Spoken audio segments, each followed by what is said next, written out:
1997 में Robert Kiyosaki ने एक बुक लिखी। इस बुक ने आते ही मार्केट में धूम मचा दी और बन गई एक best selling book. Robert Kiyosaki के दो पिता थे, एक तो उनके रियल फादर जिन्हें वे पुअर डैड कहा करते थे यानी गरीब पिता, और उनके फ्रेंड माइक के पिता को वो अपना मुंह बोला पिता मानते हैं और उन्हें वे कहते हैं रिच डैड। उनके जो रियल फादर है वो काफी पढ़े लिखे हैं, वो एक कॉलेज में प्रोफेसर है, लेकिन उनकी पूरी जिंदगी में पैसों को लेकर बहुत ही ज्यादा स्ट्रगल रहा और यही वजह है कि रॉबर्ट उन्हें पुअर डैड कहते हैं। और वहीं दूसरी ओर इनके जो मुंह बोले पिता हैं वो कम पढ़े लिखे हैं, लेकिन फिर भी वो एक बहुत बड़े बिजनेसमैन है और एक कामयाब इंसान है, और इसी वजह से रॉबर्ट उन्हें कहते हैं रिच डैड। रॉबर्ट कियोसाकी अपनी book rich dad poor dad में बताते हैं कि जब वे 9 साल के थे तो स्कूल में दूसरे अमीर बच्चों को देखकर उनके मन में भी अमीर बनने की तमन्ना होती थी, और इसीलिए एक दिन उन्होंने अपने पुअर डैड से पूछा कि अमीर कैसे बना जा सकता है। लेकिन उनके जो रियल फादर थे पुअर डैड, उनके पास इसका कोई जवाब नहीं था, और उन्होंने कहा कि तुम अपने दोस्त माइक के पिता से इसका जवाब पूछो, क्योंकि वो तुम्हें इस सवाल का जवाब अच्छी तरह से दे सकते हैं। और फिर रॉबर्ट अपने रिच डैड के पास जाते हैं और उनसे अपना सवाल पूछते हैं, और वहीं से रॉबर्ट की फाइनेंशियल एजुकेशन का एक बहुत ही महत्वपूर्ण सिलसिला शुरू होता है। उनके रिच डैड उन्हें लाइफ की डिफरेंट स्टेजेस पर अमीर बनने के लिए और हमेशा अमीर बने रहने के लिए कुछ इंपॉर्टेंट लेसन बताते हैं। और इसी के साथ इस बुक में वो कई सारी चीजें बताते हैं, जैसे कि पैसों को किस तरह से मेंटेन करना चाहिए, पैसों को काम पर कैसे लगाएं, और ऐसी कौन सी गलतियां हैं जिसकी वजह से गरीब हमेशा गरीब ही रहता है। और इसके अलावा वो बताते हैं कि अगर गरीब इंसान भी इसमें बताई हुई बातों को फॉलो करे तो वो भी जल्दी से अमीर बन सकता है। तो अब हम बात करते हैं उन इम्पोर्टेंट लेसन के बारे में। तो नंबर 1 यहाँ पर आता है कि अमीर लोग कभी भी पैसों के लिए काम नहीं करते।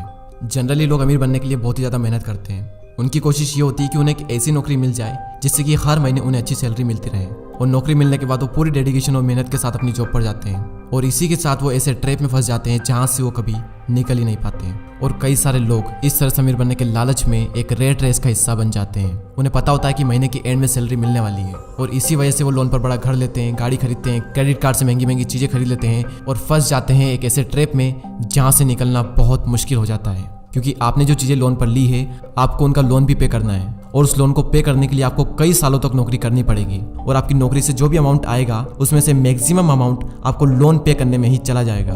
और इसी तरह से कई सारे लोगों की जिंदगी लोन पे करने में और नौकरी करने में ही निकल जाती है। अब सवाल ये आता है कि पैसों के लिए काम ना करें तो क्या करें। अमीर लोग जो होते हैं वो पैसों के लिए काम नहीं करते, वो कुछ ऐसा करते हैं जिसकी वजह से पैसा उनके लिए काम करता है। और वो क्या ऐसा करते हैं, इसका जवाब आपको आने वाले कुछ पॉइंट्स में मिल ही जाएगा। लेसन नंबर 2, लोगों को फाइनेंशियल एजुकेशन सिखाना क्यों ज़रूरी है। दूसरे लेसन में रिच डैड ये सिखाते हैं कि इंसान के लिए पैसों की समझ बहुत ही ज़्यादा ज़रूरी है, लेकिन आमतौर पर दुनिया के हर देश में हर तरह की पढ़ाई होती है सिवाय फाइनेंशियल एजुकेशन के। ऐसा इसलिए क्योंकि एक सिस्टम बना हुआ है कि खूब पढ़ो, अच्छे नंबर लाओ और फिर एक अच्छी नौकरी करो। पर सच्चाई यह है कि किसी भी तरह की जॉब आपको कभी भी अमीर नहीं बना सकती। मान लीजिए कि कोई भी इंसान बहुत पढ़ लिख कर मेहनत करके डॉक्टर या इंजीनियर तो बन जाता है, लेकिन वो भी 9 to 5 की नौकरी के चक्रव्यूह में फंसकर रह जाता है, जैसा कि हमने फर्स्ट पॉइंट में बात की थी। और इसी 9 to 5 के चक्रव्यूह से बाहर निकलने के लिए रिच डैड ने एसेट्स और लायबिलिटीज के बारे में बताया है। एसेट्स उन चीजों को कहते हैं जो आपकी जेब में पैसा डालती है, और लायबिलिटीज उन सब चीजों को कहते हैं जो आपकी जेब से पैसा निकालती है। एग्जाम्पल के लिए अगर आपने अपने किसी घर को रेंट पर दिया है तो उसे हम कहते हैं एसेट्स, क्योंकि वो घर आपकी जेब में पैसा डाल रहा है। और वहीं दूसरी ओर अगर आप एक न्यू कार लोन पर लेते हैं तो उसे हम कहते हैं लायबिलिटीज, क्योंकि वो कार आपकी जेब से पैसे निकाल रही है। और अमीर बनने के लिए सबसे ज़्यादा जरूरी चीज़ है कि आप एसेट्स खरीदें और लायबिलिटीज को जितना हो सके उतना कम करें। और ये सब बातें आपको दुनिया के किसी भी स्कूल में नहीं सिखाई जाती, क्योंकि वहाँ पर तो सिर्फ आपको अच्छी जॉब को हासिल करने के बारे में ही सिखाया जाता है। ये कभी भी नहीं सिखाया जाता कि अपने पैसों को ग्रो कैसे कराया जाए, और इसीलिए फाइनेंशियल एजुकेशन का सीखना बहुत ही ज़रूरी है। थर्ड लेसन है कि अपने काम से काम रखो। इस लेसन में रिच डैड ने बताया है कि काम से जॉब करने वाला इंसान कोई भी ऐसा दूसरा काम कर सकता है जो उसकी इनकम को बढ़ाए। इसके लिए जरूरी नहीं है कि शुरुआत बड़े लेवल से ही की जाए, क्योंकि हर किसी के पास इतना पैसा नहीं होता। आप अपनी नौकरी करते हुए भी अपना कोई भी पसंदीदा काम कर सकते हैं। एग्जाम्पल के लिए कोई इंसान स्कूल में टीचर है तो वो उसका प्रोफेशन है, ना कि उसका बिजनेस। उसका अपना काम वो होगा जो वो खुद शुरू करेगा। एक बार मैकडोनल्ड के फाउंडर क्रोक MBA के स्टूडेंट की क्लास में स्पीच दे रहे थे। स्पीच के दौरान क्रोक ने वहां पर मौजूद स्टूडेंट से पूछा कि क्या आपको पता है कि मैं क्या बिजनेस करता हूँ। तो सभी स्टूडेंट ने यही कहा कि आप हैमबर्गर के बिजनेस में हैं। और ये जवाब सुनकर क्रोक को हंसी आ गई। फिर उन्होंने कहा कि मैं हैमबर्गर के बिजनेस में नहीं हूँ, क्योंकि मेरा काम रियल एस्टेट का है। ऐसा इसलिए क्योंकि जब भी कोई मैकडोनल्ड की फ्रेंचाइजीज खरीदना चाहता है तो फिर उसे उस जमीन की खरीदारी भी करनी पड़ती है। तुम्हारा रियल एस्टेट बिजनेस, और आप खुद देख लो आज पूरे वर्ल्ड में मैकडोनल्ड रियल एस्टेट का सबसे बड़ा एम्पायर बनकर खड़ा है। तो रिच डैड रॉबर्ट कियोसाकी को सिखाते हैं कि कैसे आज ज्यादातर लोग बाकी सबके लिए तो काम करते हैं लेकिन खुद के लिए नहीं करते। इसलिए इंसान को चाहिए कि अपना फोकस खुद पर भी करें, लेकिन इसका मतलब ये बिल्कुल भी नहीं है कि आप अपनी नौकरी छोड़ दें। वो तो ये कहना चाहते हैं कि आप अपनी नौकरी के साथ साथ आप अपने एसेट वाले पहलू को भी मजबूत करने पर फोकस करें। नेक्स्ट लेसन यहाँ पर आता है कि सीखने के लिए काम करें, पैसों के लिए नहीं। रॉबर्ट कियोसाकी अपनी बुक में बताते हैं कि एक बार सिंगापुर में उनका इंटरव्यू एक फीमेल जर्नलिस्ट ने लिया था। और उसने उन्हें यह बताया कि उनका सपना भी एक बेस्ट सेलिंग राइटर बनने का था, लेकिन वो नहीं बन पाई। उस महिला के लिखने का तरीका काफी अच्छा था और रॉबर्ट ने उसके कई सारे लेख पढ़े भी थे, तो इसलिए रॉबर्ट ने उस महिला को सेल्स ट्रेनिंग का कोर्स करने की राय दी। लेकिन ये सुनकर वो महिला नाराज हो गई, क्योंकि वो बहुत ज्यादा पढ़ी लिखी थी और उसके पास में इंग्लिश लिटरेचर में मास्टर डिग्री थी और उसके हिसाब से सेल्स का काम सीखना उसके स्टैंडर्ड का नहीं था। रॉबर्ट कहते हैं कि दुनिया कई सारे पढ़े लिखे स्मार्ट लोगों से भरी हुई है, लेकिन पॉइंट यह है कि पैसा कमाने के लिए सिर्फ टैलेंट की जरूरत नहीं होती। आपको यह पता होना चाहिए कि आप उस टैलेंट को कैसे भुना सकते हो, और जब तक आप ये नहीं जानोगे तब तक आपका सारा टैलेंट बेकार है। और उसी लड़की की तरह कई सारे लोग सीखने के लिए काम नहीं करते।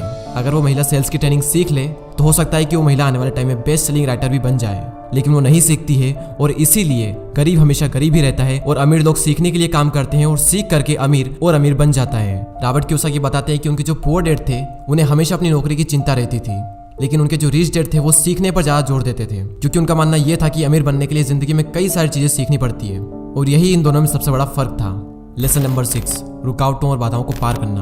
रॉबर्ट कियोसाकी अपनी बुक में यह भी बताते हैं कि कई सारे लोगों को पैसे की समझ तो होती है, लेकिन फिर भी उनके रास्ते में कई सारी ऐसी रुकावटें और बाधाएं आ जाती है जिसकी वजह से वो अपने एसेट्स को ज्यादा बड़ा नहीं कर पाते। और रॉबर्ट ने 5 ऑब्स्टिकल बताए हैं। पहला है डर। दुनिया का कोई भी इंसान हो उसे पैसों का नुकसान तो बुरा लगता ही है। पैसे को गंवाने का डर अमीर को भी बहुत ज्यादा होता है, लेकिन प्रॉब्लम यह है कि पैसे का नुकसान होने के बाद उस कंडीशन से निपटा कैसे जाए। इंपॉर्टेंट ये है कि आप अपने फेलियर को किस तरह से लेते हो। अमीर और गरीब के बीच में सबसे बड़ा फर्क यही होता है कि वो अपनी असफलता का मुकाबला किस तरह से करते हैं। सेकंड जो ऑब्स्टिकल है वो है डाउट। पैसे को इन्वेस्ट करते समय हम सबके मन में डाउट होता है, जो कि हमें जाम कर देता है। हर किसी के मन में सवाल होता है कि अगर मेरा इन्वेस्ट किया हुआ पैसा डूब गया तो क्या होगा, अगर सब कुछ मेरे बनाए गए प्लान के हिसाब से ना हुआ तो। इस तरह के सवाल और डाउट से हम हमेशा डर जाते हैं और जिस भी काम को करने का सोचते हैं उसे शुरू ही नहीं कर पाते हैं, और इसी तरह से हजारों मौके हमारी आंखों के सामने से गुजर कर चले जाते हैं और हम देखते रह जाते हैं। तीसरा ऑब्स्टिकल है आलस, जो कि इंसान का सबसे बड़ा दुश्मन है और इंसान को कभी भी आगे नहीं बढ़ने देता।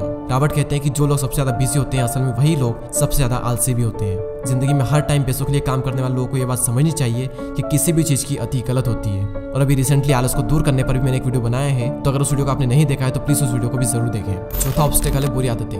रॉबर्ट कहते हैं कि अगर दो लोगों में कंपैरिजन किया जाए तो उनकी आदतों में बहुत ज्यादा फर्क होता है। साथ ही रॉबर्ट ये कहते हैं कि वो सबसे पहले खुद को पैसे देते हैं और इसी वजह से वो खुद को फाइनेंशियली और इमोशनली ज्यादा मजबूत महसूस करते हैं। उनके कहने का मतलब ये है कि हर महीने जब आपके पास में पैसे आते हैं तो सबसे पहले अपने सेविंग और इन्वेस्टमेंट के पैसों को अलग कर दें और उसके बाद अपने बिल्स वगैरह चुकाएं। तो अगर अमीर बनने की ख्वाहिश आपके मन में है तो ये आदत आपको डालनी ही पड़ेगी, भले ही हर महीने आपके पास कम ही पैसा क्यों ना आए। तो पहले खुद को पे करो और उसके बाद में दूसरे काम करो, और इससे आपके 2 फायदे होंगे। पहला तो आपका पैसा भी बढ़ेगा और दूसरा आपके सामने कमाई के कई सारे अवसर आएंगे और आप उनका फायदा भी उठा सकेंगे।